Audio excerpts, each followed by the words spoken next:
Olá, irmãos e irmãs em Cristo. Venho aqui hoje gravar para vocês mais um vídeo do meu canal revelando as profecias da Bíblia. E no vídeo de hoje é uma pregação especial, o segundo cerco. Você consegue ouvir os estrondos das carruagens de Roma? Vou mostrar um áudio para vocês do professor Walter Street, falando sobre este cerco que aconteceu no ano 70 e que voltará a acontecer agora no futuro. Vocês sabem que a profecia tem dupla aplicação. Por isso, vou mostrar um áudio para vocês dessa pregação do Walter Street, do professor Walter Street. Aí vocês vão acompanhar o que ele vai falar, tá ok? Antes de eu falar sobre esse assunto, eu preciso da ajuda de vocês para se inscreverem no meu canal Revelando as Profecias da Bíblia. Deixe seu like e ative os sininhos de notificações para receberem o meu vídeo. Compartilhe com o maior número de pessoas que vocês puderem o conteúdo do meu canal. Preciso da ajuda de vocês. Vamos orar para fortalecer cada vez mais a nossa fé. Querido Deus e Pai, muito obrigado por esse começo de semana. Que o Senhor abençoe a semana de todos. Por isso, meu Deus, fique comigo nesses minutos e segundos que eu for transmitir essa mensagem. Tudo isso agradeço e oro em nome do meu Salvador Jesus Cristo. Amém. Então, povo de Deus, fique com essa mensagem e, igual eu falei, o que aconteceu no ano 70 com o Império Romano, que os soldados romanos invadiram Jerusalém, né? Que destruiu o segundo templo, voltará a acontecer agora no futuro. Dupla aplicação na profecia. Por isso, fique com o vídeo. Fique com o áudio.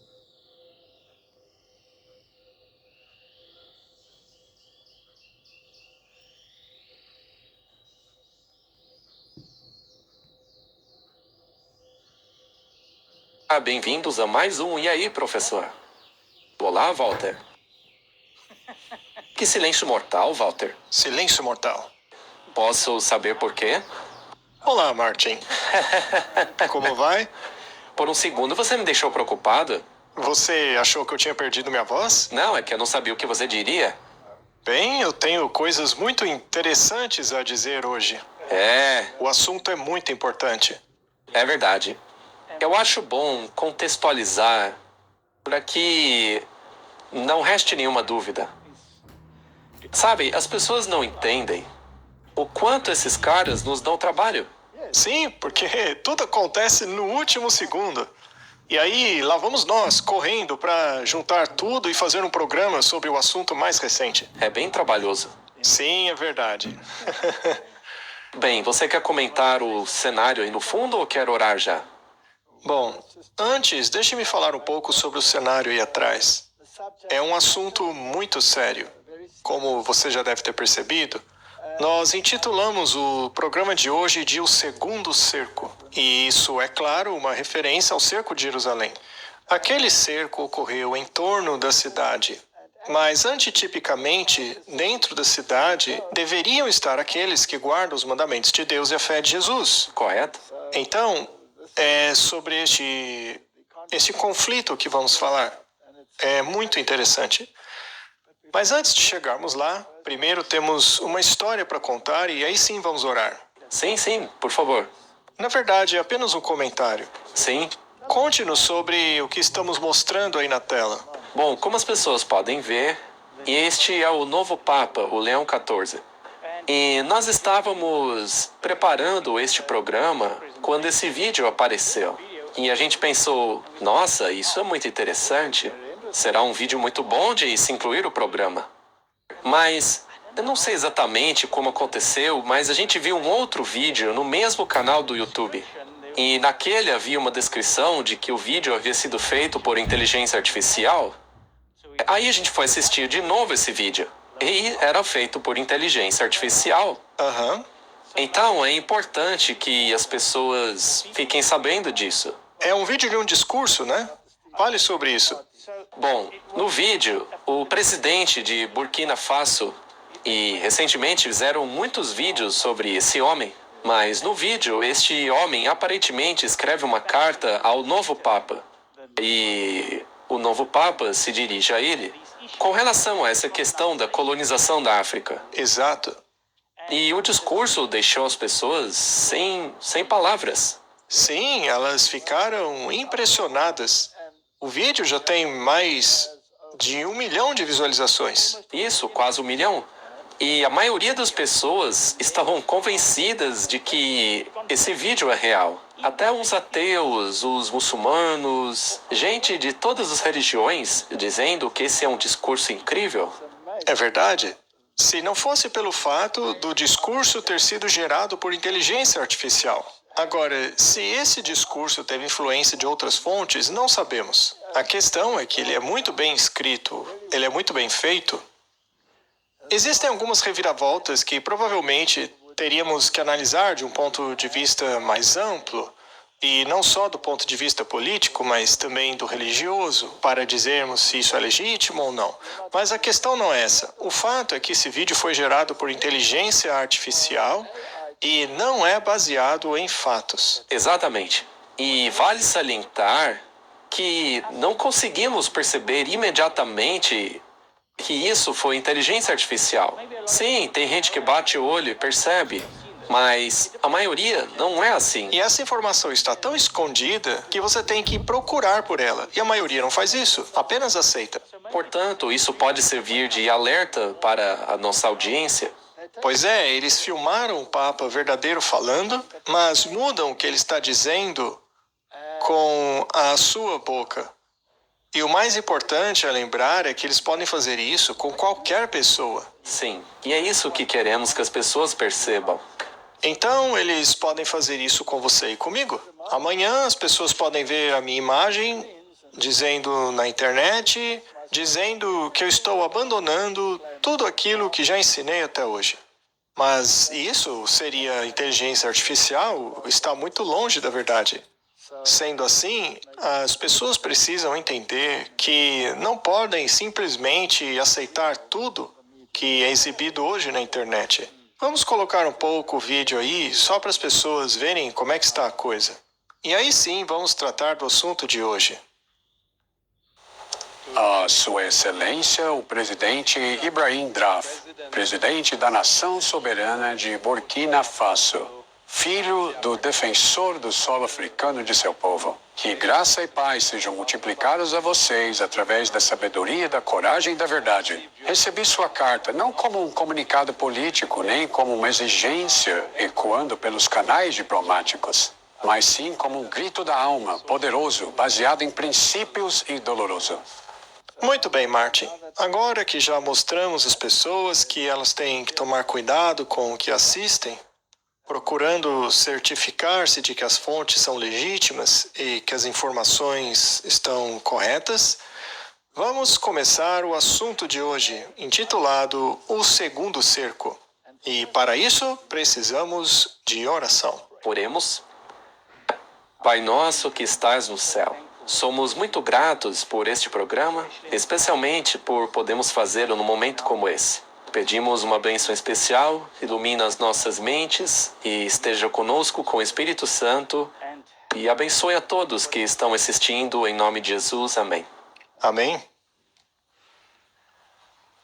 As pessoas podem estar inclinadas a dizer: lá vem esse pessoal de novo fazendo sensacionalismo.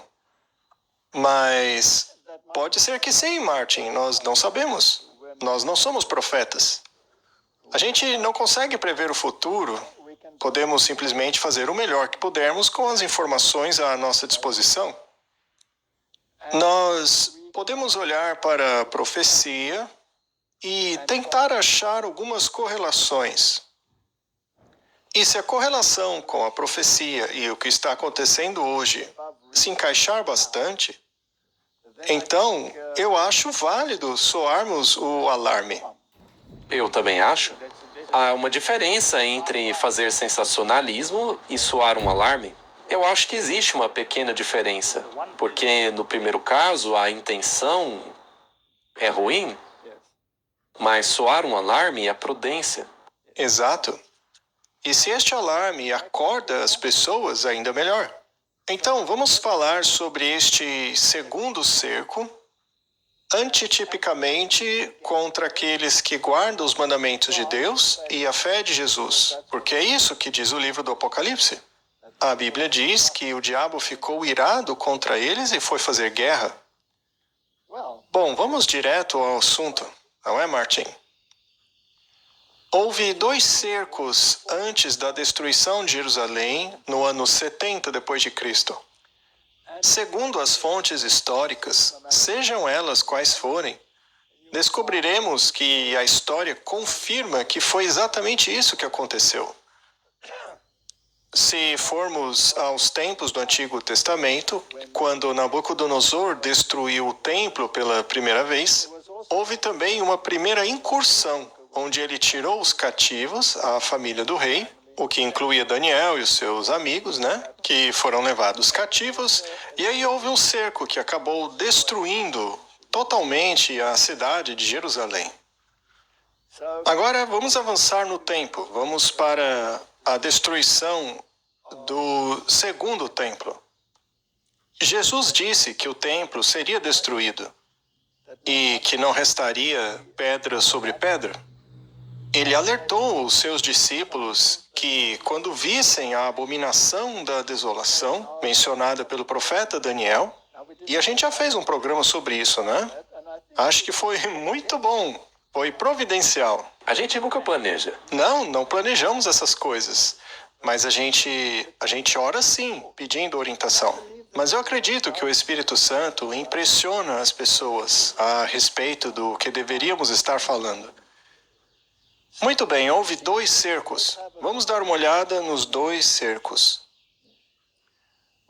Estamos aqui citando o livro O Grande Conflito. E como eu já disse, isso pode ser corroborado por fontes históricas. Então não é algo que estamos tirando da nossa cabeça. Nenhum cristão pereceu na destruição de Jerusalém. Cristo deu um aviso aos seus discípulos e todos os que acreditavam em suas palavras aguardaram pelo sinal profético. Quando virdes Jerusalém cercada de exércitos, disse Jesus, este é o texto paralelo em Lucas 21, sabei então que a sua desolação está próxima. Então os que estiverem na Judéia, fujam para os montes, e os que estiverem no meio dela, saiam. Muito bem, esta foi a advertência. Depois que os romanos, sob o comando de Séstio, cercaram a cidade, inesperadamente abandonaram o cerco, quando tudo parecia favorável a um ataque imediato. Então Séstio chegou com o seu exército. Eles iriam tomar Jerusalém. Mas aí ele recebeu uma certa mensagem e acabou indo embora. Vamos ler mais um pouco. Os sitiados estavam desesperados. Eles estavam a ponto de se render quando o general romano retirou suas forças sem a menor razão aparente. Mas a misericordiosa providência de Deus estava direcionando os acontecimentos para o bem do seu próprio povo. O sinal prometido havia sido dado aos cristãos que aguardavam, e agora uma oportunidade era oferecida a todos os que quisessem obedecer à advertência do Salvador. Os eventos foram tão ordenados que nem os judeus nem os romanos poderiam impedir a fuga dos cristãos. Nós não precisamos ler tudo, podemos resumir. Bem, os zelotas pensaram, esta é a nossa oportunidade de nos livrarmos dos romanos de uma vez por todas. Os zelotas eram os hebreus que queriam livrar-se de qualquer jeito da opressão romana. Entendi. Curiosamente, um dos discípulos era zelota também. Sim, lembre-se de que eles tinham essa noção em mente, de que a nação judaica se ergueria para governar o mundo todo. Mas eles estavam sendo governados. Isso não se encaixava na expectativa teológica deles. Então, enquanto o exército do primeiro cerco se retirava, eles atacaram os romanos, destruindo-os pela retaguarda. Os romanos conseguiram fugir com muito esforço, sofrendo pesadas perdas.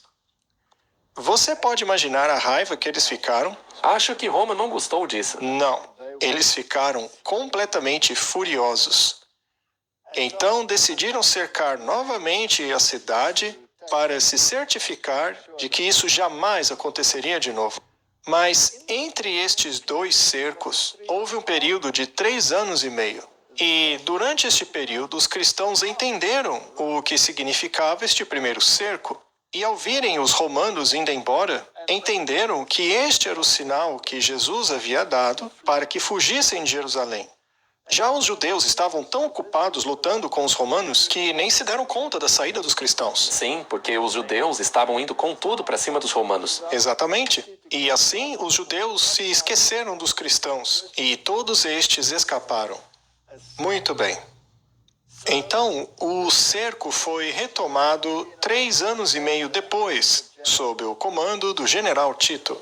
A cidade foi investida na época da Páscoa, quando milhões de judeus estavam reunidos dentro de seus muros. Seus estoques de provisões, que, se fossem cuidadosamente preservados, teriam alimentado seus habitantes por anos, foram destruídos anteriormente por causa de ciúmes, vingança e facções conflitantes. E agora todos os horrores da fome eram vivenciados. Uma medida de trigo era vendida por 1 talento. As pessoas estavam com tanta fome, Martin, que roíam os próprios cintos e os seus escudos, porque para eles não havia mais esperança. Foi uma destruição terrível. Há uma grande advertência nisso daí. O estoque de provisões deles havia se esgotado. Sim, temos que prestar atenção a esses detalhes. A história nos diz que milhares pereceram de fome e doenças. Os afetos naturais pareciam ter sido destruídos. Centenas roubavam suas esposas, esposas seus maridos, e filhos eram vistos arrancando comida da boca de seus pais idosos. A pergunta do profeta: pode uma mulher esquecer-se do seu filho que ama? Mas por que, Martin? Por que aconteceu isso? O que Jesus quis dizer com a sua casa será deixada deserta? O resultado foi isso. Eles rejeitaram a Cristo e ele honrou a escolha deles. Eles não estavam mais sob a sua proteção. Já os cristãos deram ouvidos ao aviso de Jesus e foram embora. Então, após o final daquele terrível cerco, que provavelmente acabou em um sábado, os exércitos romanos queimaram o templo e o ouro derreteu e correu entre as pedras. E para ter acesso a esse ouro, o exército começou a tirar todas as pedras do templo. E assim as palavras de Jesus se cumpriram: não ficará pedra sobre pedra. Mas há uma história interessante associada a isto. Vejamos o que diz Eusébio. Ele foi o historiador daquela época, o mais próximo daquele período. E ele deu o seguinte relato. Vamos ver. Ele disse que o Israel espiritual foi o Israel que foi salvo dessa destruição. Então, como ele expressa isso? Veja, então a semente espiritual de Abraão fugiu para Pela, do outro lado do Rio Jordão, onde encontraram um lugar seguro de refúgio e poderiam servir ao Senhor e guardar o seu sábado. E este é um ponto muito importante. Por que ele mencionou a semente espiritual? Afinal, hoje temos o dispensacionalismo circulando entre todas as igrejas, que afirma que há uma semente literal, que é Israel literal, e depois a igreja cristã. Mas a igreja cristã, de acordo, é claro, com essa teologia, será arrebatada. E somente os judeus serão associados ao reino messiânico aqui na terra. É claro que isso é completamente antibíblico. Esta é uma doutrina jesuíta que foi inserida entre os cristãos de hoje. Mas a questão é que todos os que estão em Cristo, de acordo com a Escritura, é semente de Abraão e herdeiro segundo a promessa. E é muito interessante que ele diga que eles não só encontraram um porto seguro, a semente espiritual, o Israel espiritual, ou seja, aqueles que estavam em Cristo e aceitaram-no como Messias, mas também que eles poderiam continuar a guardar o sábado. Vamos nos aprofundar um pouco mais nessa questão. E veja, isso aí é história, só estamos citando a história. Se formos a Pela atual, Claro, as ruínas da antiga Pela são apenas ruínas, estão lá no sítio arqueológico da cidade, né? Mas esse é o lugar para onde eles fugiram. E a arqueologia revelou que o sábado do 7º dia continuou a ser guardado pelos cristãos. Os cristãos guardavam o sábado lá em Pela até o século IV. Bem, isso nega a historinha que as pessoas acreditam hoje de que já no 1º século os cristãos guardavam o domingo. A arqueologia nega isso. Não há nada na Bíblia que afirme que os cristãos guardavam o domingo. Isso não existe. Mas onde entra essa questão do sábado para nós? Vamos dar uma olhada nessa profecia novamente. Nós já fizemos um programa inteiro sobre ela, né? Mas vamos lá. Jesus alertou seus discípulos sobre a iminente destruição de Jerusalém. E essa profecia, estando em Mateus 24, tem uma dupla aplicação. Isso porque os discípulos pediram a Jesus não apenas os sinais da destruição de Jerusalém, mas também da vinda de Jesus. Exatamente. É por isso que este capítulo cobre os dois eventos. Então, estudemos novamente esses versículos apenas para esclarecer. Mateus 24:15. Pois quando virdes a abominação da desolação prevista pelo profeta Daniel estar no lugar santo, e quem lê entenda, então os que estiverem na Judéia fujam para os montes. Muito bem, então este era o sinal de que eles deviam fugir. Certo. Mas o que era esse lugar sagrado? Temos que analisar isto. O que era esse lugar santo? Em Lucas 21:20 temos um texto paralelo. É uma versão diferente da mesma questão. Diz assim: E quando virdes Jerusalém cercada de exércitos, sabei que a sua desolação está próxima. Então, a Bíblia chama a este cerco do exército romano de a abominação da desolação. Exatamente. Era o cerco romano. Isso está na Bíblia. Exato, muito bem. Então, quando a Bíblia fala de uma abominação, significa idolatria. E nós já falamos sobre isso. A abominação das nações que os rodeavam eram as suas divindades pagãs. Os romanos sempre marchavam sobre um estandarte. Este era um estandarte pagão. Mas o que era essa coisa especial que aconteceria quando este estandarte, este exército, que era uma abominação, ou seja, uma idolatria, e que no fim das contas levaria à destruição? Veja, qual era a questão importante ali? O que aconteceu quando eles fugiram para Pela? Fugiram para guardar o sábado. Fugiram para guardar o sábado. Quando os romanos sitiaram a cidade, eles montaram estandartes ou bandeiras nos quais eram retratados seus deuses pagãos. Estes estandartes foram plantados em uma área ao redor das muralhas da cidade, conhecidas como o solo sagrado. Lugar santo, Martin. Mas veja, não deve ser confundido com o lugar santo do templo, que é o primeiro aposento do templo. Não era lá. O exército estava fora dos muros. Do lado de fora da cidade. Este é o mesmo evento encontrado no livro de Mateus, que diz: Portanto, quando virem a abominação da desolação predita pelo profeta Daniel estar em lugar santo, e quem lê que entenda, então os que estiverem na Judéia fujam para os montes. Muito bem, vamos falar sobre este lugar santo. Por que era chamado assim? Por quê? Esta era uma área de alguns quilômetros em torno da cidade. Mas o que havia de sagrado ali?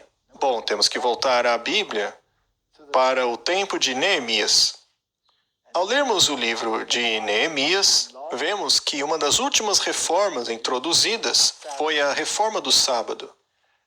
Ele percebeu que os mercadores, os comerciantes, chegavam a Jerusalém no dia do sábado para vender suas mercadorias. E ele repreendeu o povo, porque comprar deles no dia do sábado era pecado. Então ele limpou aquela área ao redor da cidade e ordenou que qualquer pessoa, qualquer comerciante que ousasse entrar naquela área sagrada em um dia de sábado seria exemplarmente punido. Então, houve uma grande reforma na cidade, porque esta área santa colocaria um fim à profanação do sábado, e ele limpou aquela área. E esta área foi limpa com o propósito de guardar o sábado. Portanto, aquele lugar santo que ficava ao redor da cidade foi santificado por causa do sábado. Deu para entender? Muito bem. Então, este ídolo, que é uma abominação, chegaria para profanar, porque afinal, ele não deveria estar naquele lugar santo. Ele se colocaria num lugar onde nunca deveria estar. Ele iria fazer o que não deveria ser feito ao redor da cidade de Jerusalém. O que esse ídolo faria? Ele violaria um preceito. Então, tem que ver com a questão do sábado, porque era dele que se tratava esse lugar santo. Vamos analisar um pouco mais fundo. Vejamos esta afirmação feita pelo Espírito de profecia. O tempo não está longe como, assim como os primeiros discípulos, seremos forçados a buscar refúgio em lugares desolados e solitários. Assim como o cerco de Jerusalém pelos exércitos romanos foi o sinal de fuga para os cristãos judeus, a tomada de poder por parte de nossa nação no decreto impondo o sábado papal será um aviso para nós. Será então tempo de deixar as grandes cidades em preparação para deixar as menores e se refugiar em lares isolados, em lugares isolados entre as montanhas. Então, aparentemente, acontecerá um evento paralelo. Houve o primeiro cerco sob Céstio, no qual o exército romano acabou se retirando, o que deu ao povo de Deus um período de tempo para se reagrupar e, na medida do possível, afastar-se do perigo. Depois viria um segundo cerco, que seria paralelo ao que aconteceu no cerco de Tito, do qual não haveria escapatória. Isso é muito sério. Muito sério. Bom, em 1897, em uma carta, a carta 90, para ser mais preciso, ela fez a seguinte afirmação: o mundo protestante montou um sábado ídolo no lugar onde deveria estar o sábado de Deus. E eles estão seguindo os passos do papado. Por esta razão, vejo a necessidade de o povo de Deus se mudar das cidades para lugares isolados no campo. Afirmação interessante? Há ainda outra afirmação na Review and Herald. E será assim novamente. Mas a batalha será travada em torno do dia do sábado, o sétimo dia. As autoridades deste mundo se levantarão em seu orgulho e poder para fazer leis para restringir a liberdade religiosa. Eles assumirão um direito que é somente de Deus. E assim como Nabucodonosor, pensarão que podem forçar a consciência que só Deus pode controlar. Mesmo agora, eles estão dando um passo à frente. E veja, isso foi escrito em 1898. E isso eles continuarão até atingirem um limite que não poderão ultrapassar. Então Deus intervirá em favor do seu povo leal e cumpridor dos mandamentos. Lembre-se que a destruição de Jerusalém era um tipo da destruição do mundo. Sim. Certo, vamos analisar esses dois cercos, Martin, com mais detalhes. Acredito que esse seja um ponto muito importante, você não acha? Acho que quanto mais nos aprofundarmos neste tema, mais pessoas perceberão que é um assunto muito sério. Estamos numa posição muito séria hoje. A pressão pela lei dominical chegou. É passado, Martin. E está chegando futuro. Certo? Podemos ver que aquilo sobre o qual temos falado nos últimos 35 anos, essa lei que exalta o domingo e faz com que as invenções humanas tomem o lugar do dia santo de Deus, está agora se cumprindo. E isto aconteceu no passado. E não está se referindo a Jerusalém, mas se trata de um passado mais próximo. Ela está falando sobre o antitipo.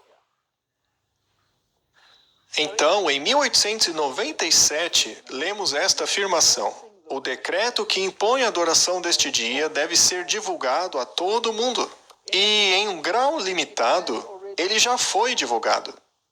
Veja que é passado de novo. Em vários lugares, o poder civil está falando com a voz de um dragão, assim como o rei pagão falou aos cativos hebreus. Então algo já aconteceu e vai acontecer. Houve o primeiro cerco e houve o segundo cerco. Mas o que foi que aconteceu? Vamos dar uma olhada nisso. Quem estava governando naquela época? Quem estava no poder? Bom, em 1888, o mundo testemunhou o primeiro cerco. Bem, foi na ocasião que o Congresso americano apresentou o que foi chamado de Lei do Descanso Dominical de Blair. E dizia assim: para garantir ao povo a alegria do primeiro dia da semana, comumente conhecido como Dia do Senhor, como um dia de descanso e para promover sua observância como um dia de culto. Apresentado pelo senador Blair de New Hampshire em 21 de maio de 1888, encaminhado à Comissão de Educação e Trabalho, audiência sobre o projeto de lei de 13 de dezembro de 1888, relatório da audiência, documento diversos número 43, não relatado, fora da comissão, CR 194155. Propondo uma emenda à Constituição dos Estados Unidos referente a estabelecimentos religiosos e escolas públicas gratuitas. Resumindo, união entre a igreja e o Estado. O Donald Trump não acabou de dizer: esqueçam essa separação. Sim, e ele disse que provavelmente isso acabaria nos tribunais, mas a Pam Gold cuidaria disso. É verdade. Continuando, ordenado a ser arquivado, posteriormente encaminhado à Comissão de Educação e Trabalho, audiência sobre medida de 15 e 22 de fevereiro de 1889, não reportada, etc. Enfim, em 1888 propuseram uma lei dominical e queriam implementá-la. Mas o interessante é que o estopim disso foi uma feira econômica que representava não apenas os Estados Unidos, mas todas as nações. Todas estavam lá participando daquele encontro. E a questão que levantou-se foi: será que essa feira deveria funcionar aos domingos também? Aí eles aproveitaram a oportunidade para dizer: não, não pode, o domingo é sagrado, isso deveria ser lei. Entendi. E aqueles que se opuseram a isso foram presos. Já havia processo, então. Sim, já havia processo. As autoridades estavam convencidas de que fariam isso. Então este foi um cerco contra aqueles que acreditavam na liberdade de consciência e na guarda do sábado. Agora, um homem chamado Alonzo T. Jones, que por acaso era um adventista, e junto a ele outro homem chamado Elliot J. Wagner, haviam um pouco antes disso, em uma grande questão dentro da nossa igreja, estabelecido a ênfase na justificação de Cristo. E isso é muito importante. Claro, funciona em conjunto. As coisas caminham juntos. Em outras palavras, não fomos salvos por nossas obras. E assim, não somos salvos pela observância da lei. Nossa justiça vem de Cristo e somente de Cristo. Este é o nosso passaporte para o céu, e não as nossas obras. Mas veja, isso foi totalmente independente desse projeto de lei das chamadas leis azuis, as Blue Laws. Quando esse projeto veio à tona, o T. Jones fez um discurso magnífico que tocou tão profundo que o projeto de lei das Blue Laws falhou miseravelmente em consequência. Então ele foi ao Congresso? Sim, ele fez um discurso perante o Congresso. E o projeto de lei Blair fracassou. Figurativamente, então, o exército basicamente recuou diante desta aparente derrota. Mas sabemos que, como era de se esperar, Eles já estavam planejando um segundo cerco, sob Tito, aonde ocorreu a destruição final. Então, não há um terceiro ou quarto cerco, apenas um segundo. Mas o que aconteceu depois? Vamos detalhar um pouco mais o que aconteceu naquela época. Vamos lá. Naquela época, foi organizada uma organização chamada a Aliança do Dia do Senhor. Ok. E esta Aliança do Dia do Senhor era uma organização que tinha que trabalhar entre os povos e em vários níveis para garantir que o domingo fosse reconhecido como dia oficial de descanso e que essa derrota ou desistência não se repetisse. E chega a ser curioso como eles veem essa coisa do dia do Senhor como importante. E claro, para eles é o domingo. Mas, como é de se esperar, a Igreja Católica definiu o Dia do Senhor como domingo sem usar uma palavra da Bíblia para essa alegação. Simplesmente dizem que o Dia do Senhor é o domingo. Mas, como eu disse, não há uma palavra na Bíblia que afirme isso. Pelo contrário, o único lugar na Bíblia que define o que é o Dia do Senhor está lá em Isaías capítulo 58, onde diz que o sábado é o dia do Senhor e deve ser tornado honroso. Portanto, a Bíblia reconhece apenas o sábado como o dia do Senhor. Mas é claro que Roma mudou isso, como sempre. Bom, então eles criaram essa organização para defender o domingo como dia do Senhor. Sim, para trabalhar nos bastidores e nas esferas públicas para garantir que o domingo se torne o dia oficial de descanso e por lei. Muito bem, Martin. Curiosamente, a Aliança do Dia do Senhor nos Estados Unidos foi criada em 1888. Interessante. Vamos ler. Naquele ano, representantes de 6 grandes denominações protestantes se reuniram em Washington, D.C., para organizar a União Americana do Sábado. Este nome foi posteriormente alterado para Aliança do Dia do Senhor dos Estados Unidos. A LDA tem sido a única organização nacional cujo único propósito é manter e cultivar o primeiro dia da semana como um tempo para descanso, adoração, educação cristã e renovação espiritual. E isso foi tirado diretamente do site desta aliança. Então, não estamos inventando nada aqui. O ano de 1888 é muito importante. Coincidência interessante. Sim, sempre funciona assim. A história é muito precisa. Mas o diabo sempre tem uma falsificação. Sempre que algo importante acontece, ele vem com uma falsificação. Exato. Vamos voltar às afirmações.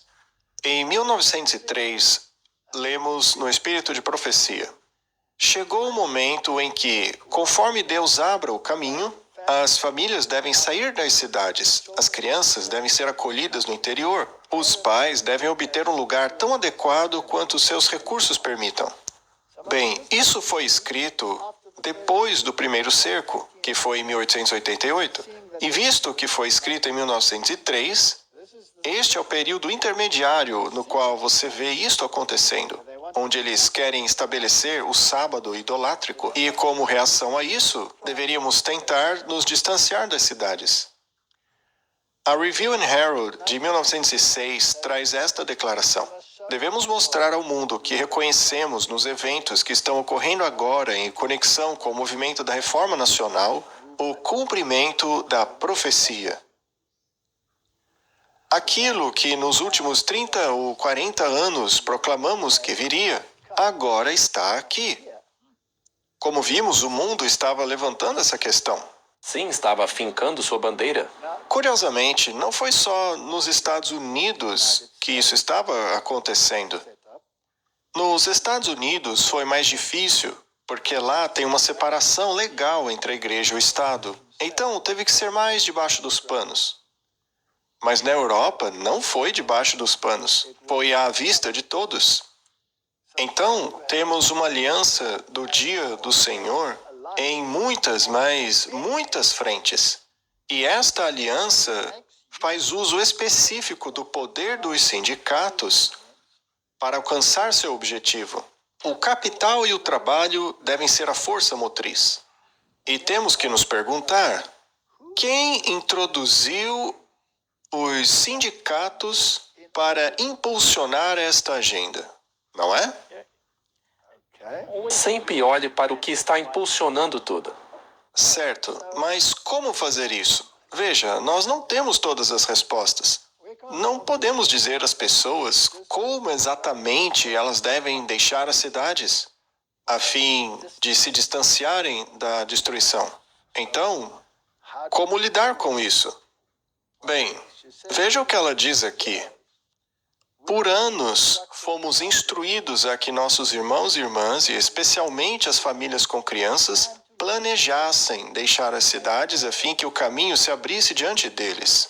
Muitos terão que trabalhar arduamente para ajudar a abrir o caminho.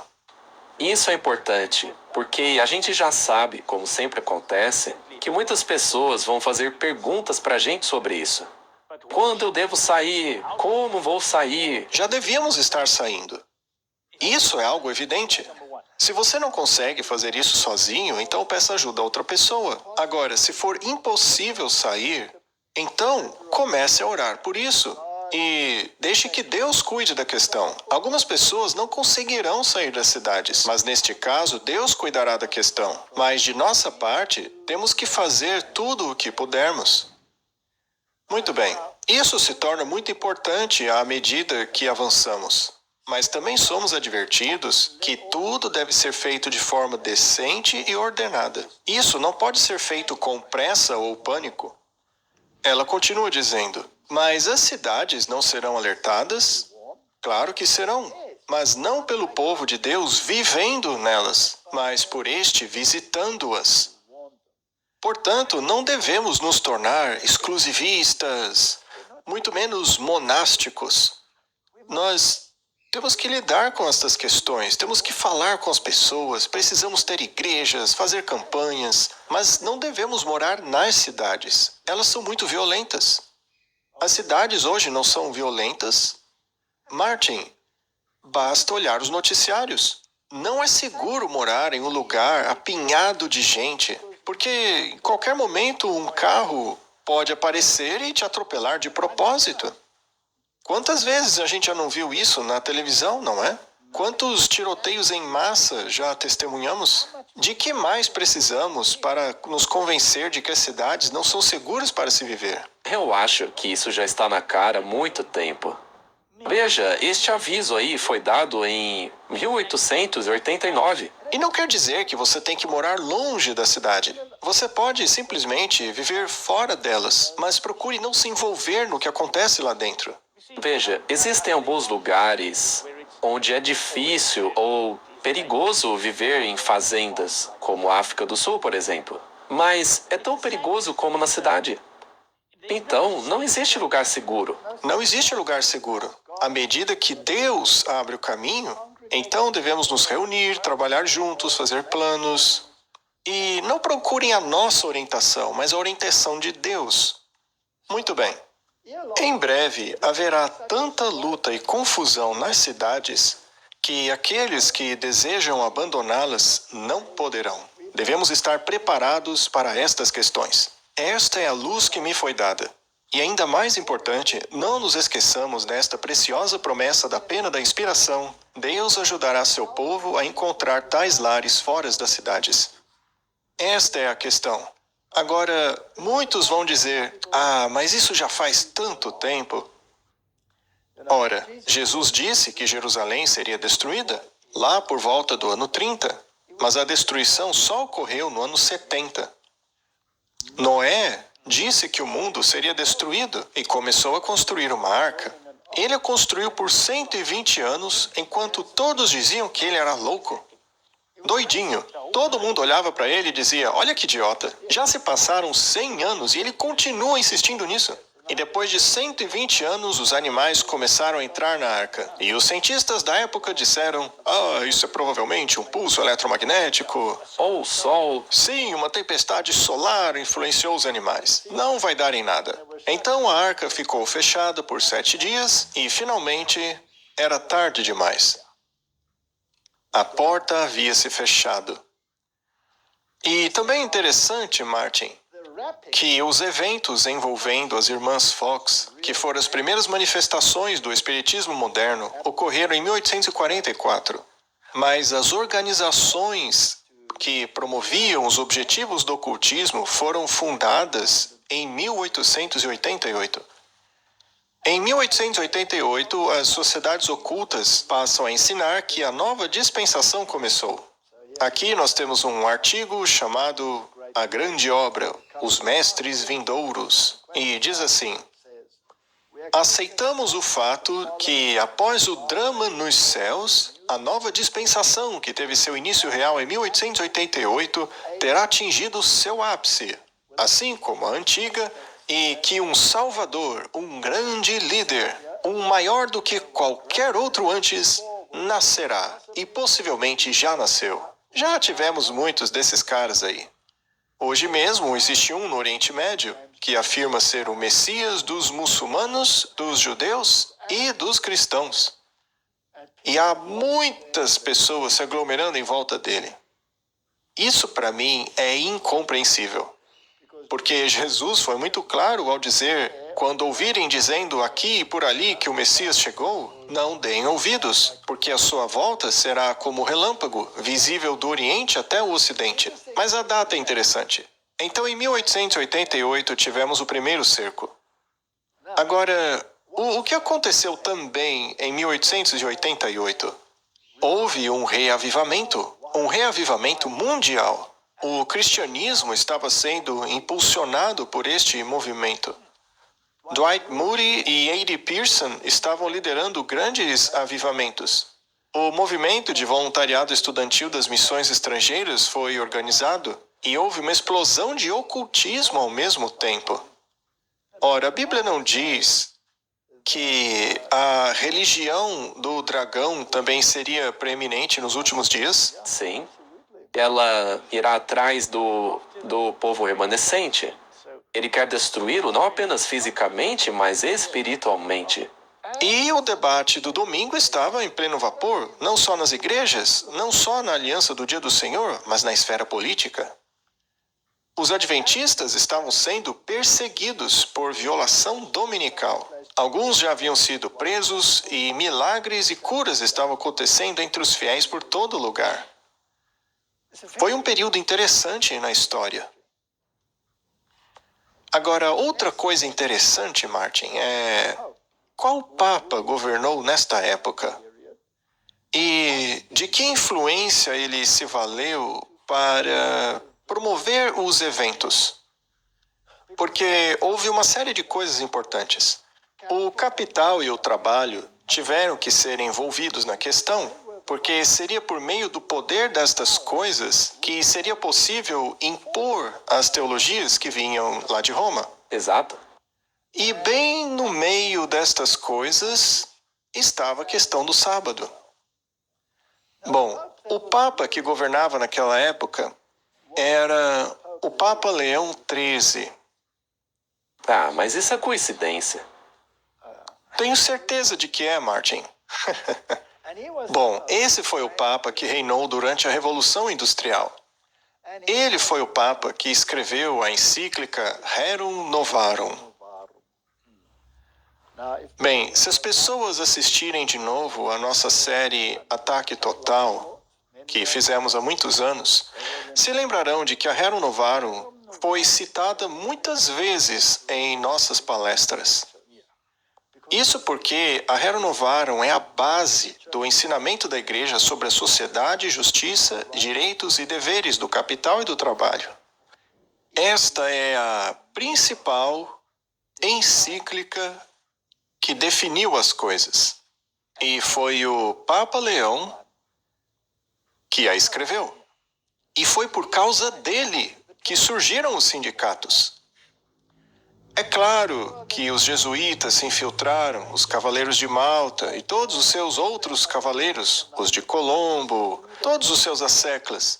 Eles se infiltraram em todos os movimentos, isso quando não os fundaram diretamente.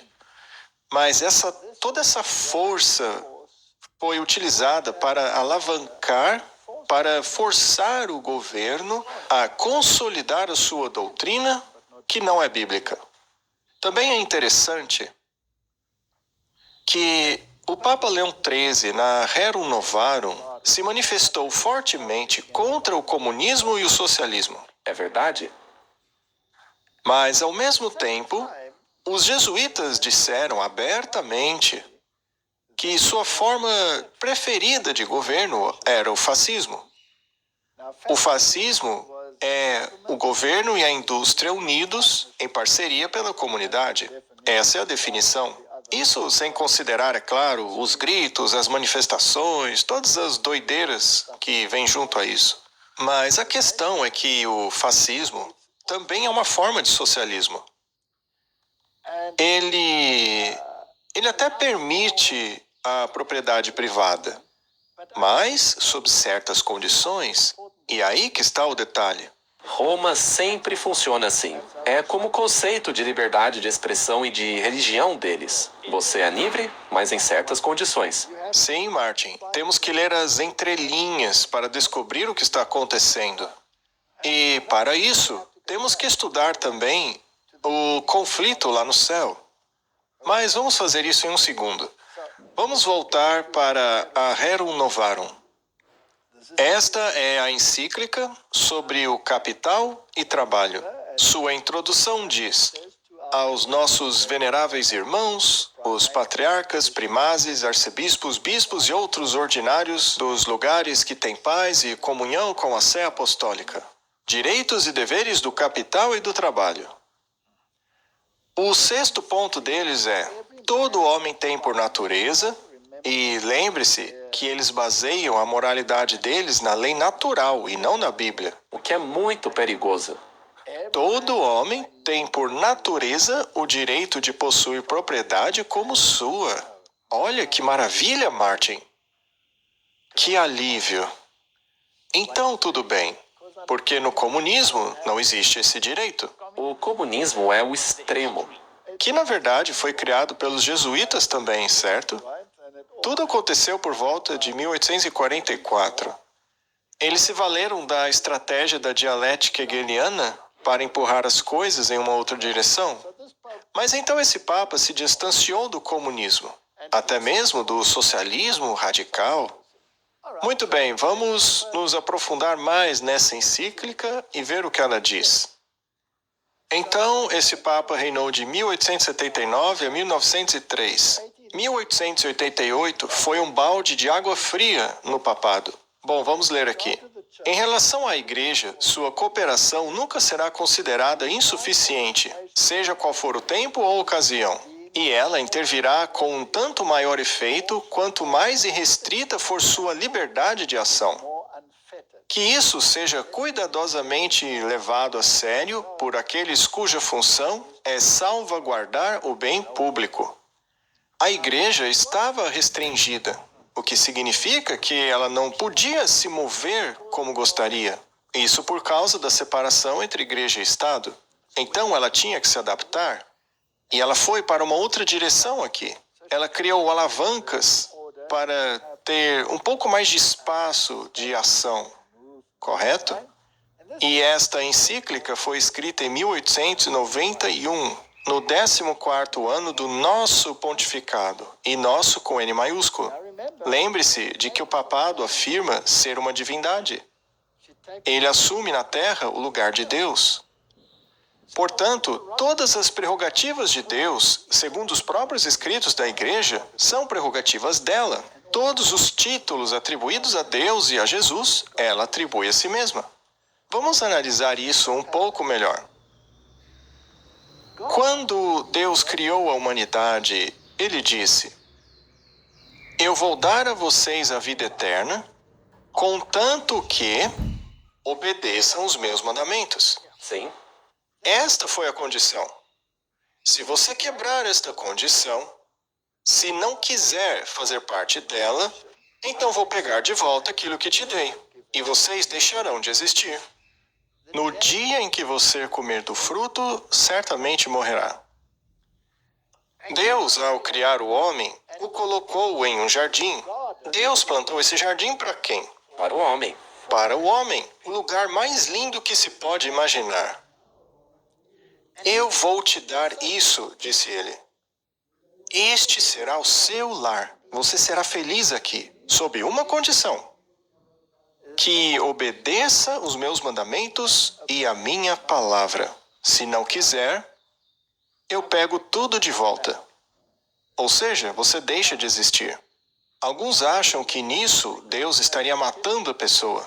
Mas isso não é verdade. Deus não mata ninguém. É a pessoa que escolhe.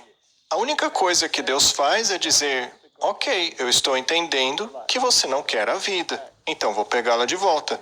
Mas alguns dizem: não, isso não é justo, eu quero a vida, mas para fazer o que eu quiser. Mas Deus foi justo desde o início. É uma condição. É um acordo. Eu não sei como as pessoas podem dizer que isso é injusto. Se vocês me amam, guardem meus mandamentos. Agora, se você diz que me ama, mas não guarda os meus mandamentos, então você é um mentiroso. E a verdade não está em você. Isso é bíblico. Sim, é bíblico. Aí chega o diabo e diz: não, não, não. Eu te darei uma vida maravilhosa. Mas perceba que ele não diz que vai te dar a vida eterna.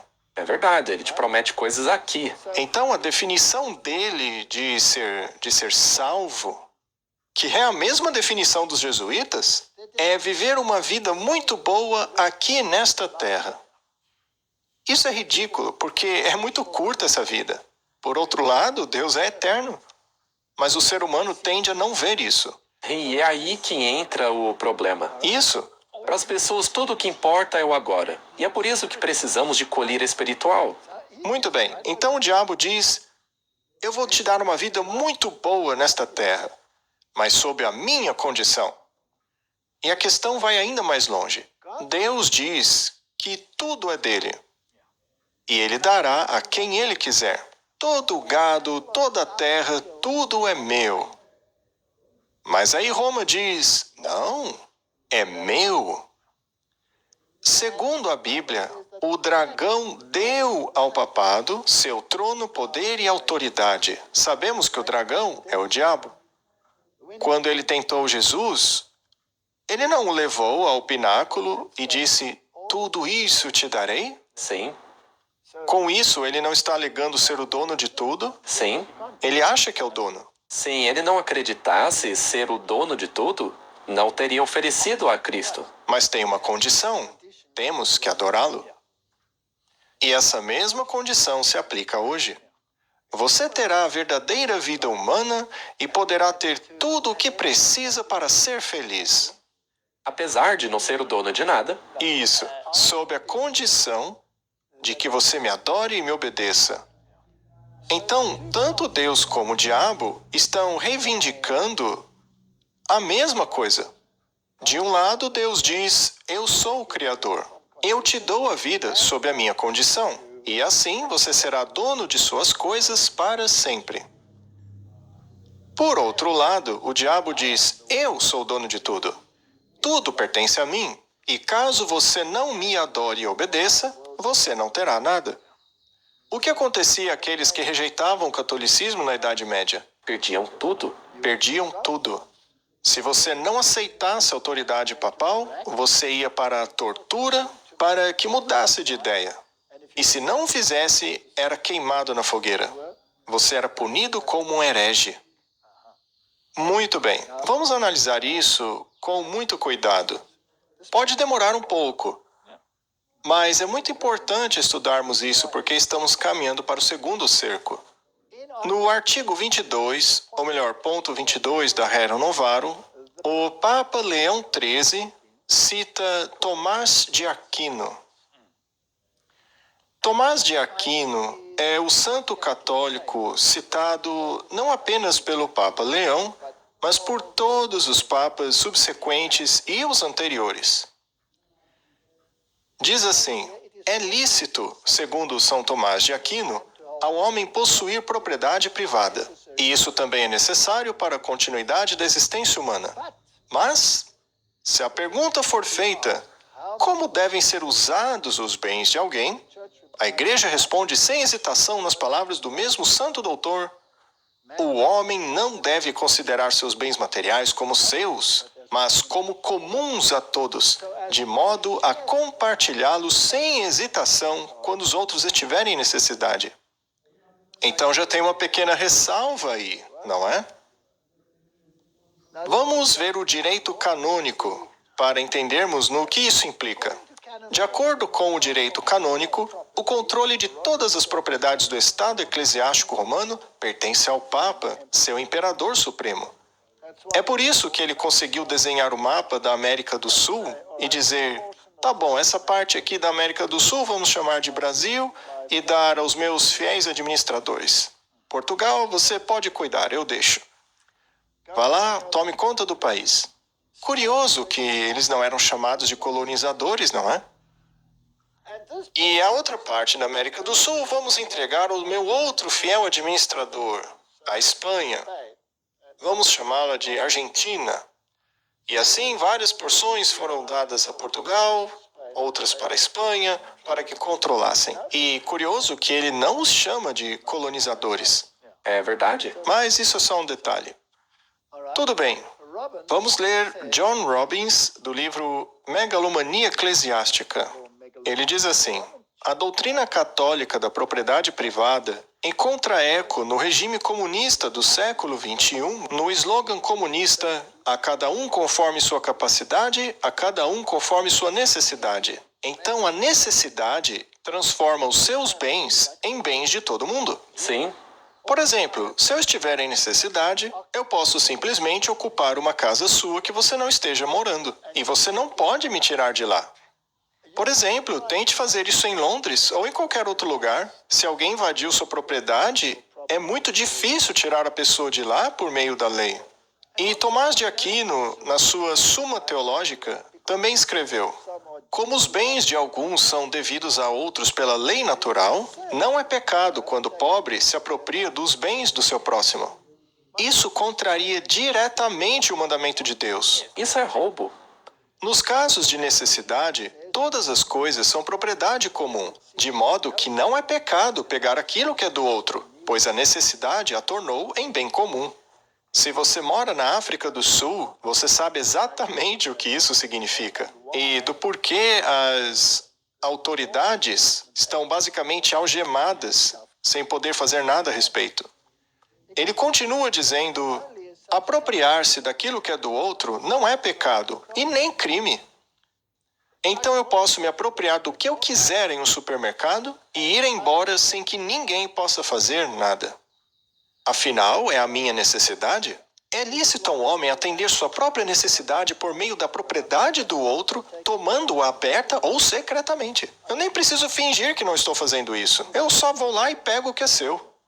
Isso não é roubo ou furto.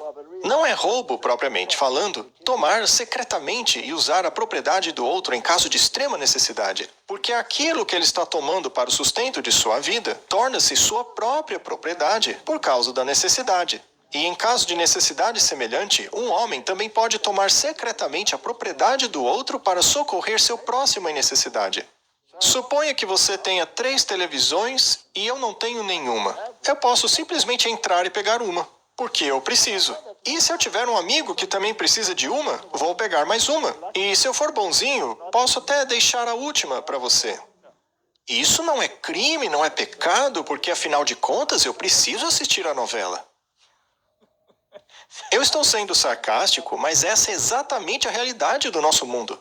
E, de certa forma, somos forçados a isso, especialmente em nosso país. Em nosso país, esta é a lei absoluta. E se você é contra isso, você é visto como racista. Mas não apenas isso, eu estaria indo contra o direito canônico. Gente, como isso é importante. O direito canônico vai ser a lei aplicada em todo o planeta. Mas vamos nos certificar disso. Cânone 1254 diz assim: a Igreja Católica tem o direito inato de adquirir, reter, administrar e alienar bens temporais na busca de seus fins próprios, independentemente do poder civil. A Igreja tem o direito inato de exigir dos fiéis cristãos tudo o que for necessário para os fins que lhes são próprios. A Igreja Católica afirma ter esse direito, e cabe ao governo garantir que isso seja cumprido. Então, quando o governo diz vamos confiscar uma terra sem compensação, na verdade ele está agindo dentro do direito canônico. Exatamente. Isso tem que ficar bem claro. Esta lei foi incorporada em nosso país. Está escrito, está lá. Mas isso vai contra o protestantismo. Sim, E estes sim são chamados de colonizadores, que precisam cair fora. Isso é muito interessante. Vamos continuar esse estudo. Então vamos recapitular. Graças a essa encíclica foram criados os sindicatos, as ferramentas, a aliança do Dia do Senhor, e nesta encíclica Rerum Novarum, o domingo desempenha um papel extremamente importante.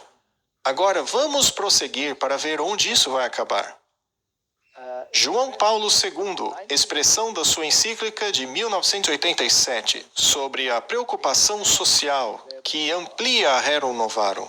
Ele mesmo disse isso. Veja, é necessário reafirmar o princípio característico da doutrina social cristã. Os bens deste mundo são originalmente destinados a todos. O Papa João Paulo II disse isso. Você se lembra de que a Igreja Católica faz as coisas com o tempo?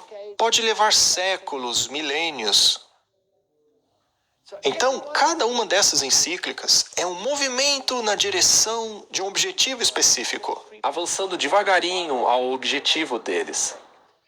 O direito à propriedade privada é válido e necessário, mas não anula o valor deste princípio. A propriedade privada, na verdade, está sob uma hipoteca social. Ou seja, o que é seu não é seu. Tem que cumprir uma função social. O que significa que tem uma função intrinsecamente social, baseada e justificada precisamente pelo princípio do destino universal dos bens. Ou seja, o que você acumula para si é para os outros. Você pode construir quantas cercas quiser ao redor de sua casa, mas no fim das contas, ela não é sua de fato. Em todos os períodos da história, principalmente no comunismo, qual era o principal objetivo deles? Tirar a propriedade. Sim, Porque para eles não é errado. para eles não é errado. Muito bem, vamos continuar porque isso está ficando muito interessante. O Papa João Paulo II vai ainda mais além em sua encíclica Laborem Exercens. Todos os bens incluem não apenas os bens encontrados na natureza, mas também os fabricados. Então, não se trata apenas de comida. Pois é. Disso eu sempre posso me apropriar quando estiver com fome. Mas o Papa também declarou que todos os homens devem ter acesso aos bens que se destinam ao uso comum, tanto os bens da natureza quanto os bens fabricados. Você precisa de um carro? Então pegue qualquer um. Escolha um na rua e pegue-o. Isso não é crime. Não, porque eu preciso. Eu preciso. E segundo eles, também posso pegar um para o meu amigo que também precisa. Então vou pegar dois. Ora, isso é exatamente o que acontece no mundo hoje. Muito bem, vamos prosseguir e ir para a Gaudium et Spes, de João Paulo II. É uma de suas encíclicas. Se alguém estiver em extrema necessidade, tem o direito de obter para si o que necessita com a riqueza dos outros. Não é exatamente o que disse Tomás de Aquino? A Rerum Novarum não fez menção dele? É muito impressionante. É revelador. É revelador, não é? Visto que há tantas pessoas prostradas pela fome no mundo, este sagrado concílio exorta todos, tanto indivíduos quanto governos, a se lembrarem do aforismo dos padres: alimente o homem que morre de fome, porque se você não o alimentou, você o matou. É por isso que eles têm essa questão com os pobres, especialmente os pobres. Ajudar aqueles que têm posses não é o foco deles, especialmente nos países nos quais os protestantes é que têm posses. É por isso que eles querem se livrar da classe média. Além disso, isso é diretamente o oposto ao modelo de Deus. Uma vez que Deus deu as terras, mesmo depois de anos, as famílias deviam receber novamente a terra original. Devia ser devolvida. Você lembra que Acabe cobiçava a vinha de Nabote, não é? E o Nabote não quis dar a vinha dele para Acabe, e isso deixou de muito mau humor. Aí Jezabel lhe disse: O que foi? Por que você está assim? Eu vou dar a vinha para você. E ela mandou matar Nabote. Pronto, vai lá, pega a vinha. Agora, se você for ao livro de Apocalipse, lá Jezabel é um símbolo da igreja da Idade Média, da igreja católica, que levou o povo a adorar o sol. Dia solis, dia do sol. Aquela mulher achava ter o direito de matar Nabote e pegar o que era dele. Ou seja, é o mesmo comportamento da igreja católica. É exatamente o que lemos em suas encíclicas. Portanto, é interessante que o Papa João Paulo II tenha escrito uma longa encíclica chamada Dies Domini. Todas as encíclicas papais tratam da importância do domingo e do porquê isso deveria se tornar lei. Eu vou ler apenas uma pequena parte desta encíclica. Diz assim: finalmente, não deve ser esquecido que mesmo nos nossos dias, o trabalho é muito opressivo para muitas pessoas, seja por causa da condição de trabalho miserável ou das longas horas de trabalho, especialmente nas regiões mais pobres do mundo, ou pela persistência em sociedades economicamente mais desenvolvidas de muitos casos de injustiça e de exploração de homem para homem. Quando, ao longo dos séculos, a Igreja Católica, quando ela fez leis sobre o descanso dominical, a igreja tinha em mente, acima de tudo, o trabalho dos servos e trabalhadores. Martin, a verdade é que ela não está nem aí para eles. Ela acha que é dona de tudo mesmo. Certamente, não porque esse trabalho fosse menos digno de comparação com as exigências espirituais da observância do domingo, mas sim porque necessitava de maior regulamentação para aliviar seu fardo e assim permitir que todos guardassem o dia do Senhor Santo. Agora veja só o que ele diz. Nesse sentido, meu predecessor, o Papa Leão XIII, em sua encíclica Rerum Novarum, falou do descanso dominical como um direito do trabalhador que o Estado deve garantir. Portanto, a Rerum Novarum, que trata do capital e do trabalho, é sobre a sacralidade do domingo. O Papa João Paulo II aborda essa questão, e todos os outros papas também, a fim de avançar essa questão, e ninguém percebe isso. Mas é natural que ninguém se oponha a isso, porque no fim das contas, todo mundo já está aguardando o domingo. Sim, já compraram a ideia. Agora veja o ponto 67 da encíclica. Portanto, também nas circunstâncias particulares de nossa época, os cristãos naturalmente se esforçarão para garantir que a legislação civil respeite o seu dever de guardar o domingo. Ele não está pedindo uma lei dominical. Sim, Ele quer a regulamentação do domingo. ele mesmo disse.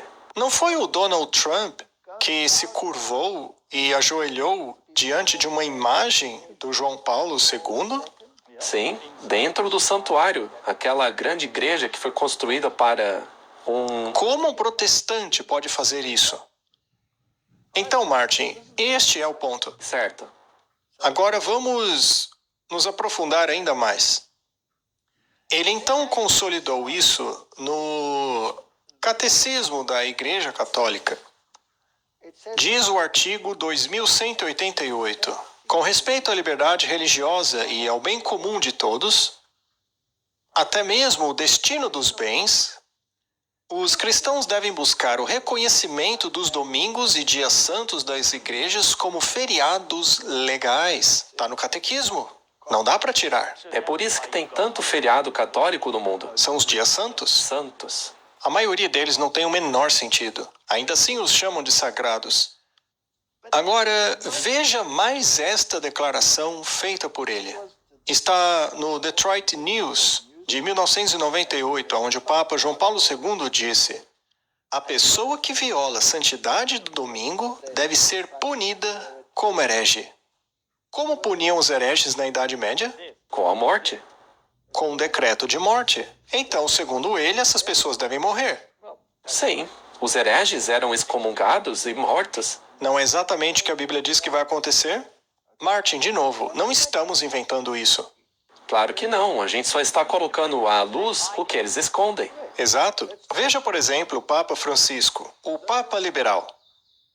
Ele escreveu a Laudato Si e disse o seguinte: no domingo, nossa participação na Eucaristia tem importância especial. O domingo, assim como o sábado judaico, deve ser um dia que cura nossos relacionamentos com Deus, com nós mesmos, com os outros e com o mundo. A lei do descanso semanal proibia o trabalho no sétimo dia, para que o seu boi e seu jumento possam descansar.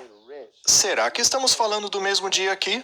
Bom, com certeza ele está chamando domingo de sábado. Bem, como já disse, o Papa Leão foi o responsável pelo início dos sindicatos, certo? O Papa Francisco foi o responsável por introduzir a questão climática. Isso. Igrejas Unidas pelo Domingo do Clima. Agora eles têm outro braço para impulsionar a sua agenda. Tem que ver com a adoração.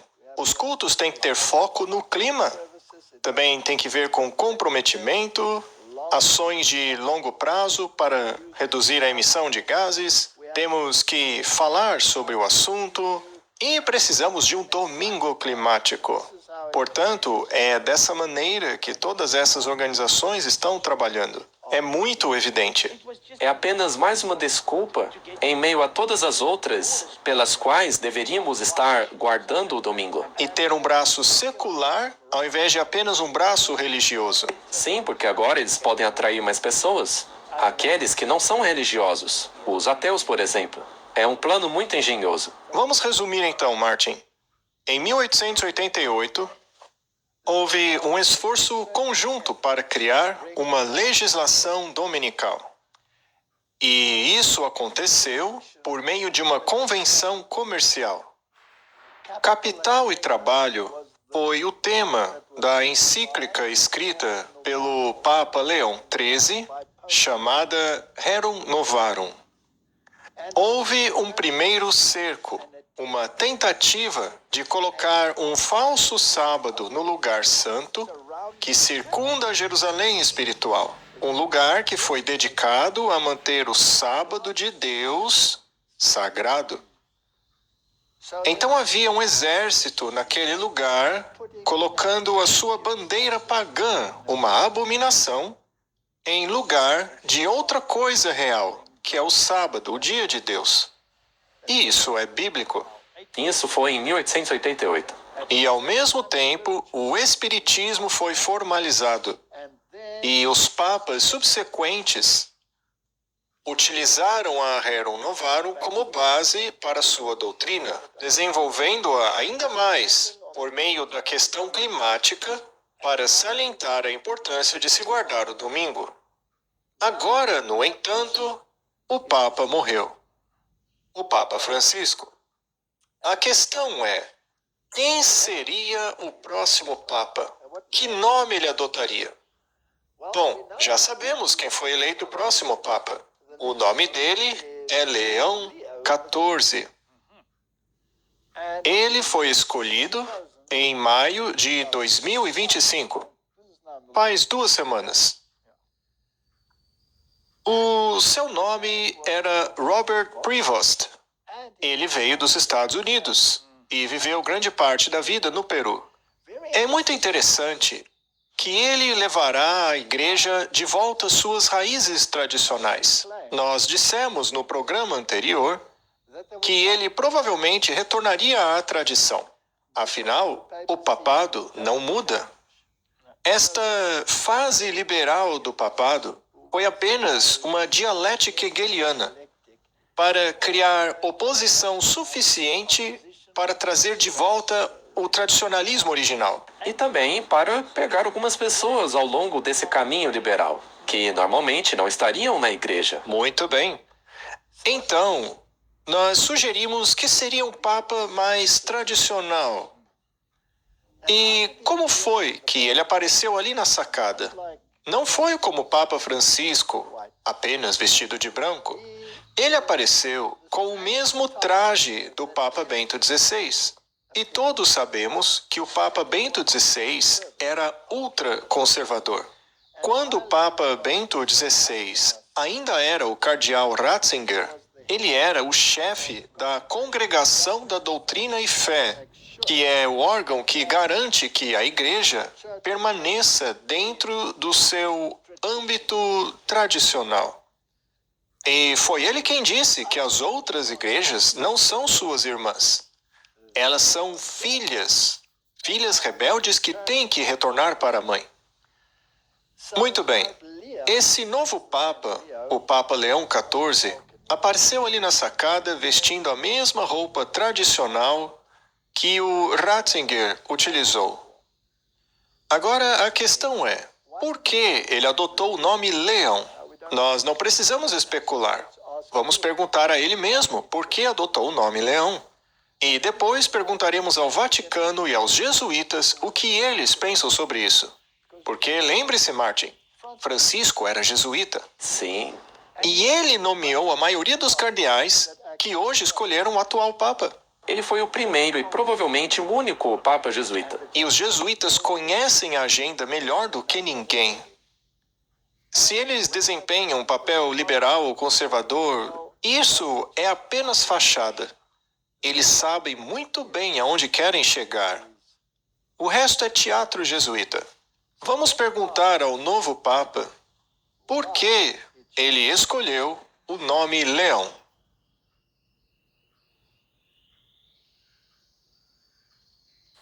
Eu escolhi levar o nome de Leão XIV. Há várias razões para isso, mas principalmente devido à encíclica histórica do Papa Leão XIII, Rerum Novarum. Por meio dela, ele abordou a questão social no contexto da primeira grande revolução industrial.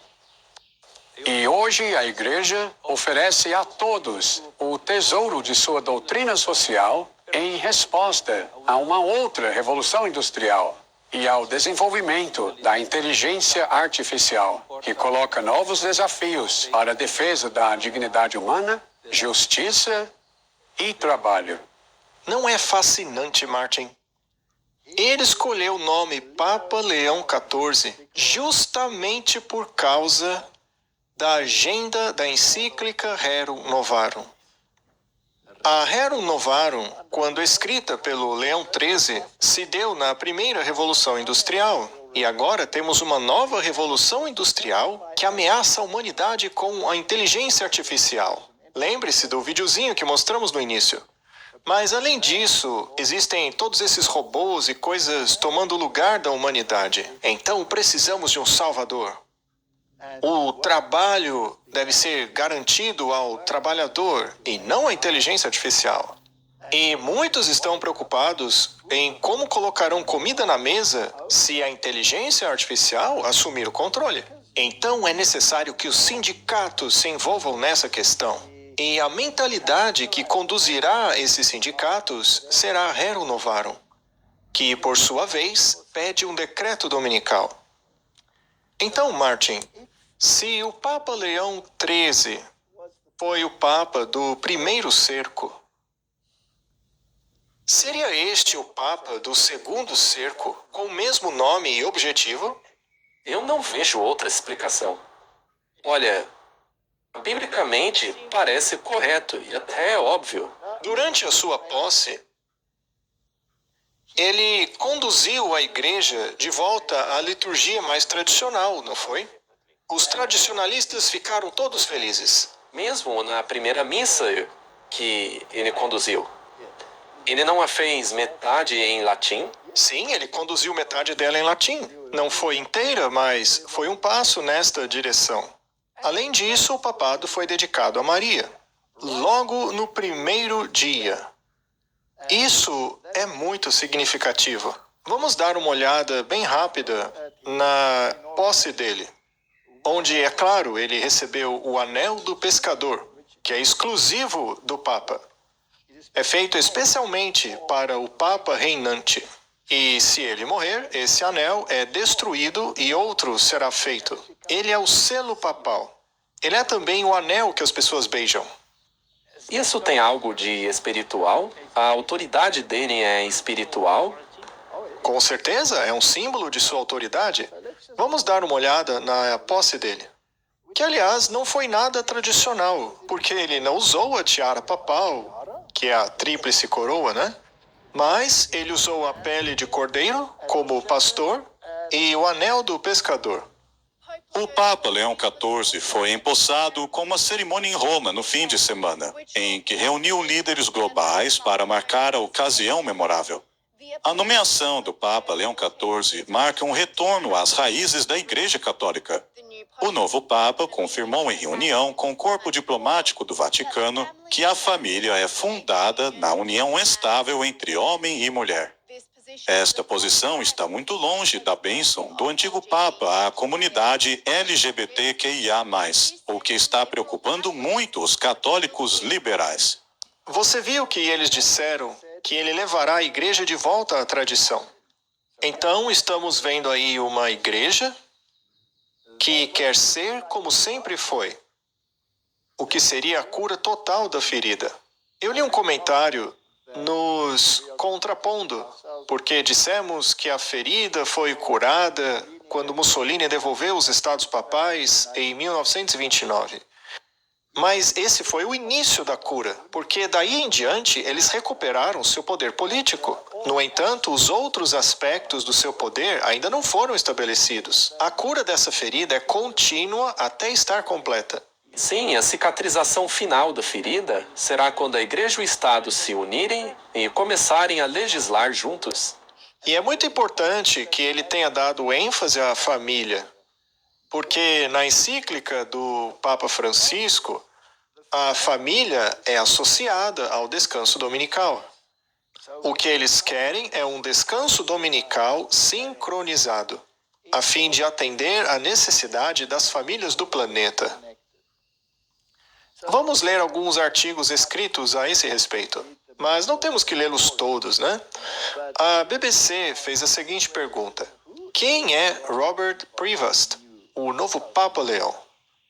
Eles então escrevem algumas coisas sobre ele, explicam por que ele escolheu esse nome, dizem que isso significa um compromisso com as questões sociais dinâmicas. O primeiro pontífice a usar o nome Leão, cujo papado terminou em 461, encontrou-se com Átila, o Huno, e o convenceu a não atacar Roma. Já o último Papa Leão liderou a Igreja de 1878 a 1903 e escreveu um tratado influente sobre os direitos dos trabalhadores, a Rerum Novarum. Portanto, Martin, estas são as questões envolvidas e nós falamos sobre elas. Mas sabe de uma coisa? Eu quero saber o que o Vaticano tem a dizer. O que disse o Vaticano? O tempo de Leão XIII e o nosso. Isso foi tirado diretamente das notícias do Vaticano. E diz assim: o professor de história Donald Prudlow fala com Notícias do Vaticano sobre o Papa.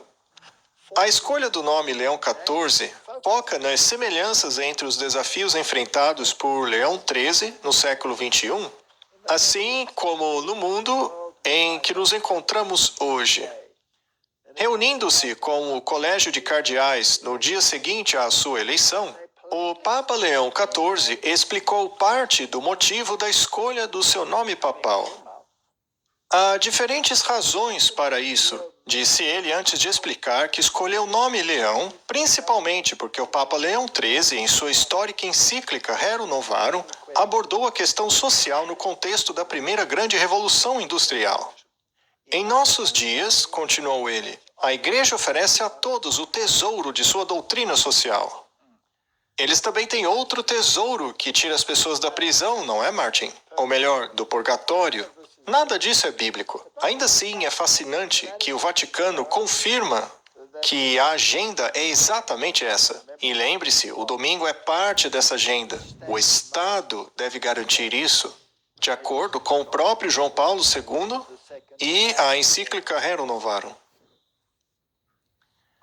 Mais uma vez, eles reiteram que foi por causa da Rerum Novarum que o nome foi escolhido. Essa encíclica é em defesa da dignidade humana, da justiça e do trabalho. E a inteligência artificial é a nova ameaça do trabalho. Eles então perguntaram algumas coisas para esse Dr. Prudlow O senhor pode falar um pouco sobre o que o Papa nos disse sobre a conexão entre os tempos de Leão XIII e os nossos tempos? Aí vemos na resposta dele que o primeiro Papa reinou durante 1888, o primeiro cerco, né? E ele disse assim: o Papa Leão XIV nos explicou por que escolheu essa opção, especialmente em referência à sua grande carta da doutrina social da Igreja, a encíclica Rerum Novarum, de 1891.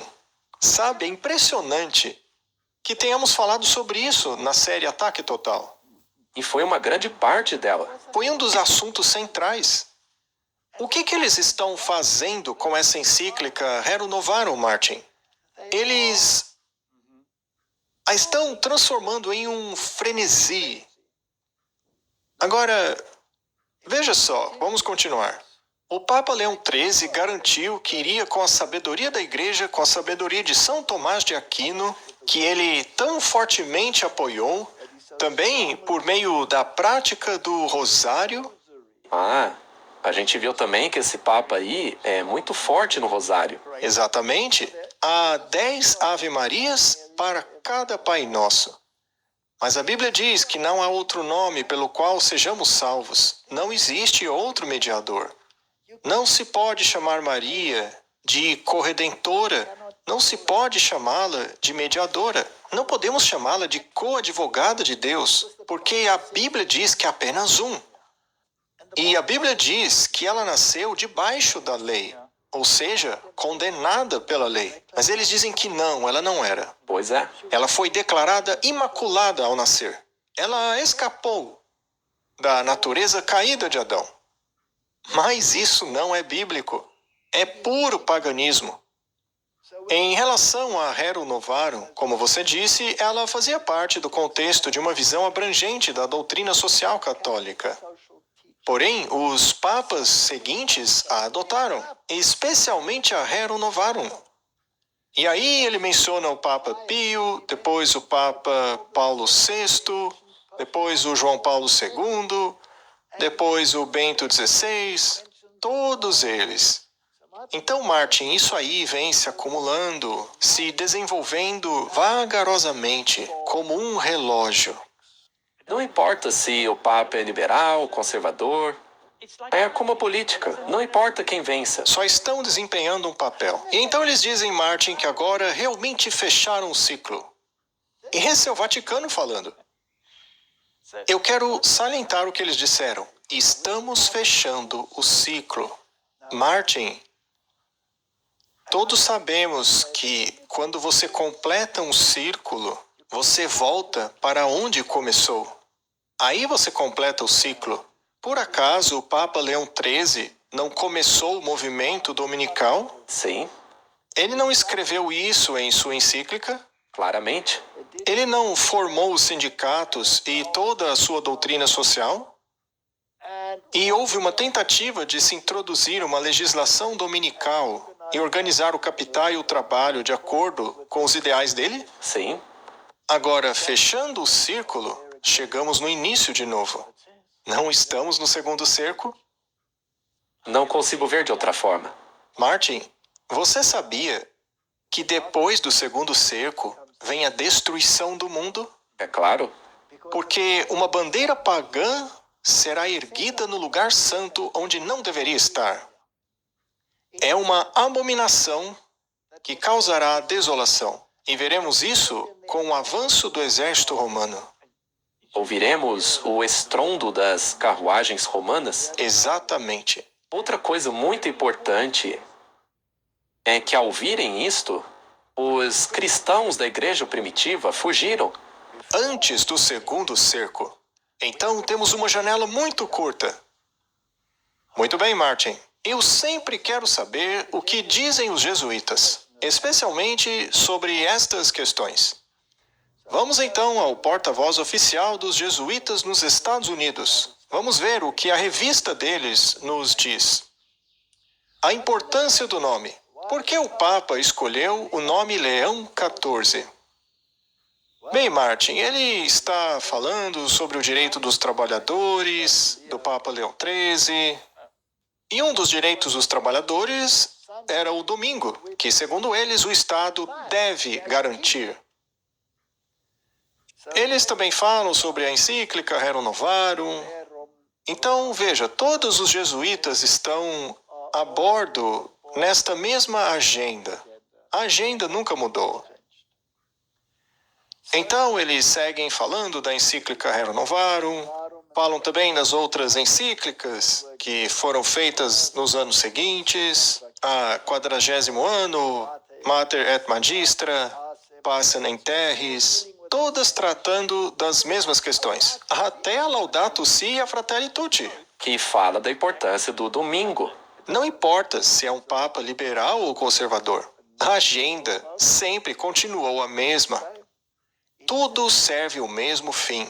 E é interessante, esta é apenas mais uma evidência de que Roma não muda. Roma não muda. Bom, no último episódio, falamos sobre o projeto 2025. E a Sky News mostrou que cada ponto escrito lá no projeto 2025 está sendo implementado pelo governo Trump por meio de ordens executivas. Ou seja, essas coisas nem passaram por processos de votação. E aí eles perguntaram, o que vem a seguir? Eles dizem, uma questão que ainda não foi abordada é o foco na família. Bem, o Papa atual disse que esta seria a sua questão. É disso que trata Rerum Novarum e especialmente, como você disse, a Laudato Si. É tudo sobre família. Eles querem restaurar a família americana. O Papa atual não disse que a família consiste de homem e mulher e que essa é a unidade da família? E não foi o que o Trump disse. Então, o que é necessário para fortalecer a família? Precisamos de um tempo sincronizado juntos, um decreto dominical. Até mesmo o sonho americano, como você mencionou, está enraizado na família, que é a proprietária de um imóvel. Mas sob uma condição social, né? A casa da família não é realmente dela. Vamos ouvir então o que os jesuítas têm a dizer. Esse é um artigo de Brett McLaughlin, que tem as letras SJ logo atrás dele, que significa Sociedade de Jesus, ou seja, é um jesuíta. Ele diz, resgatando o sábado, a observância do domingo como direito humano universal e cooperativismo cívico. Ele então escreve um longo artigo, no qual não entraremos em detalhes, mas aqui ele diz que o modelo de cooperativismo entre religião e Estado permitiria uma legislação civil para proteger o sábado. Infelizmente, ora, isso é tão infeliz para os jesuítas, né? Infelizmente, os modelos de separação ou acomodação predominaram nos Estados Unidos desde a Declaração dos Direitos. Que peninha, separaram a Igreja do Estado. Contudo, felizmente, os regimes cooperacionistas, como o da Alemanha, reconhecem o bem comum universal presente na legislação religiosa. O modelo cooperativista, que coopera com quem, Martin? Com Roma? Está presente na maioria dos países europeus. Ele preserva prontamente a democracia. Então, não há problema algum com esses regimes. A tradição judaico-cristã pode ser a fonte da defesa das leis de fechamento dominical, mas o descanso semanal da economia serve a todos os cidadãos. Eles querem um decreto dominical? Com certeza.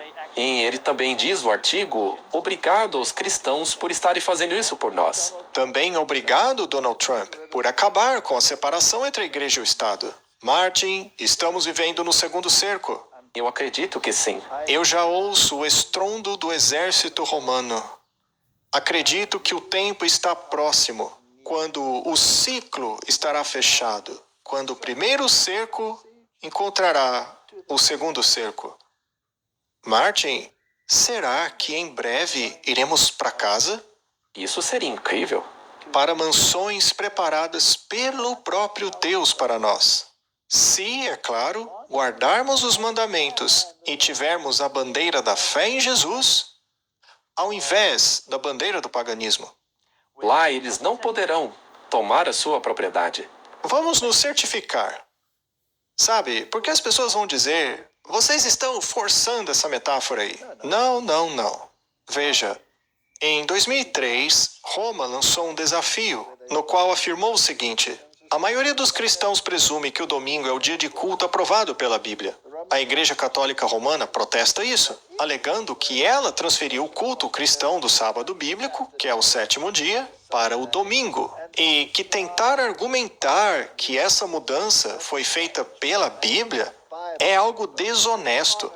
É uma negação da autoridade católica.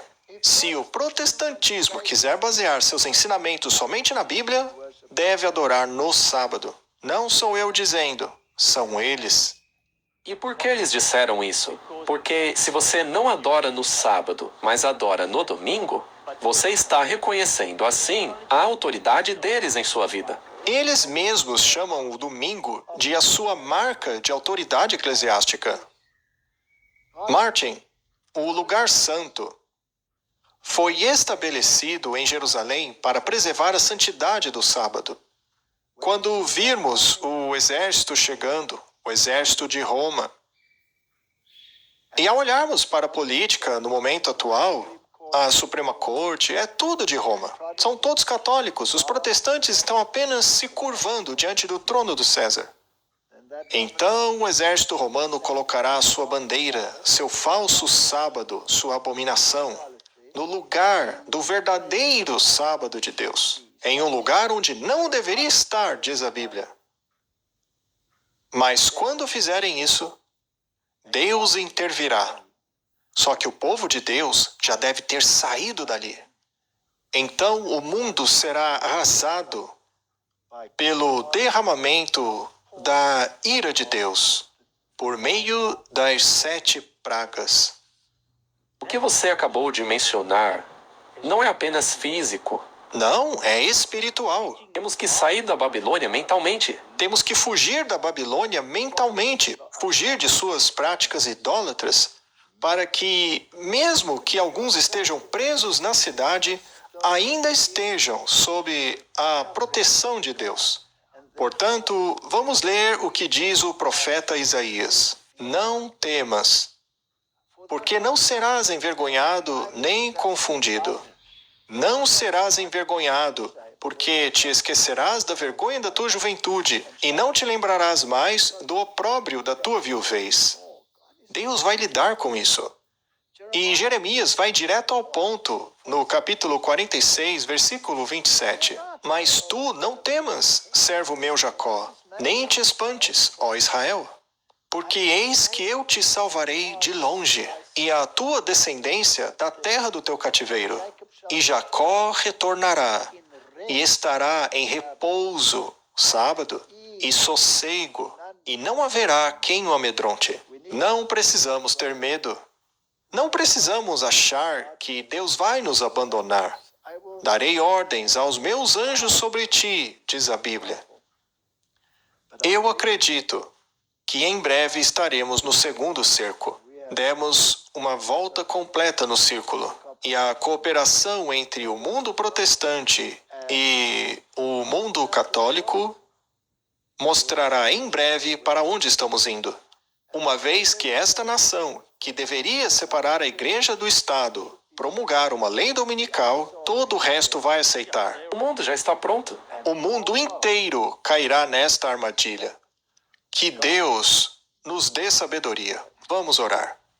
Pai Celestial, se este é o segundo cerco que estamos testemunhando, que está se desenvolvendo para logo mostrar a sua cabeça, então eu oro para que o Senhor nos dê força.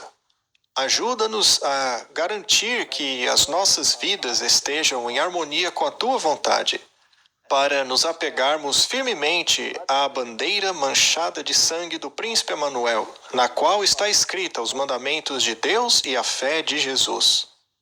Amém. Amém? Então, povo de Deus, esse foi o vídeo do segundo cerco de Roma. Professor Walter Street falando sobre este cerco. que aconteceu no ano 70. Só que os cristãos não foram atingidos, porque quando eles vieram, logo já na primeira vez, eles tiveram que voltar, porque o imperador, um mensageiro, falou que seria um novo imperador iria reinar, e por isso desejava a presença deles. Mas quando ele estava voltando de Jerusalém, era que nem chegaram em Jerusalém, estavam na estrada ainda para chegar, eles voltaram para trás para Roma, e quase chegando em Roma, quase faltava pouco tempo para chegar, o mensageiro voltou e falou: não precisa mais, voltem para Jerusalém, porque o imperador falou que vocês devem seguir para Jerusalém, que não precisa assistir a sua celebração. Por isso, quando eles voltaram, os cristãos fugiram. Quando eles estavam voltando para Roma, os cristãos fugiram, e quando eles voltaram não tinha mais nenhum cristão. Cumpriu a profecia de Jesus quando falou para os apóstolos: quando fugir, fuja para a Judéia, fuja para os montes. Cumpriu essa profecia. Então, por isso, que quem morreu foi não os cristãos, e sim as pessoas paganismo, as pessoas pagãs. Então, por isso que os cristãos não foram atingidos, e vai voltar de novo, o cerco voltará de novo, e os cristãos também não serão atingidos. Os cristãos estarão protegidos pelo sangue de Cristo, já com a sua vida selada. Por isso, vamos orar para fortalecer a nossa fé. Querido Deus e Pai, muito obrigado por esses minutos e segundos e horas que o Senhor ficou comigo. Fez-se de mim o seu servo para apresentar esse áudio, para apresentar essa verdade, para apresentar esse estudo. Por isso, tudo isso agradeço e oro em nome do meu Salvador Jesus Cristo. Amém. Então, povo de Deus, se inscrevam no meu canal Revelando as Profecias da Bíblia. Deixe seu like, ative os sininhos de notificações para receberem o meu vídeo. Compartilhe com o maior número de pessoas que vocês puderem o conteúdo do meu canal. Preciso da ajuda de vocês. Uma ótima semana a todos e até o próximo vídeo. Tchau!